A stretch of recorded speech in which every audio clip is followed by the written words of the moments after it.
Hi అండి, welcome back to our channel. ఇలా చూసారా అండి, ఎలాంటి బియ్యము పప్పు నానబెట్టకుండా రుబ్బకుండా ఇన్స్టెంట్గా బొంబాయి రవ్వతో అదేనండి సూజీ రవ్వతో దోశ వేసుకొని తినేయచ్చండి.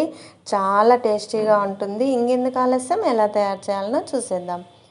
ఒక మిక్సింగ్ గిన్నె తీసుకోవాలండి. అందులో 1 కప్పు సూజీ రవ్వ వేసేసి 2 ఉల్లగడ్డలు చెక్కు తీసి వేసుకోవాలండి, కట్ చేసి. 1 కప్పు వాటర్ వేసుకొని రుబ్బుకొని ఒక బౌల్లో వేసుకొని, ఒక ఆనియన్ సన్నగా కట్ చేసి వేసుకొని, టమాటో కూడా సన్నగా కట్ చేసి వేసుకోవాలా.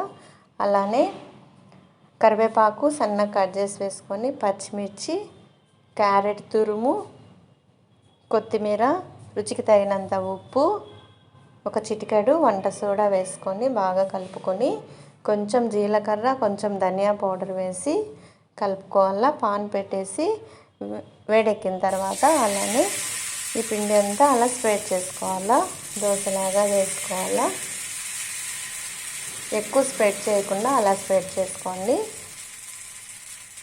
లో టు మీడియం ఫ్లేమ్లో కాల్చుకోవాలండి. మూత పెట్టేసి కొంచెం ఆయిల్ వేసేసి 2 వైపులా కాల్చుకొని సర్వ్ చేసుకోవడమే. చాలా టేస్టీగా ఉంటుందండి. పిల్లలు ఎవరైనా అందరూ తినేయచ్చండి. మిమ్మల్ని మెచ్చుకోకుండా ఉండరండి, అంత టేస్టీగా ఉంటుంది. ట్రై చేయండి, మీరు కూడా వేసుకొని తినండి. మీకు నచ్చినట్లయితే మీ ఫ్రెండ్స్కి షేర్ చేయండి, లైక్ చేయండి, సబ్స్క్రైబ్ చేసుకోండి. థ్యాంక్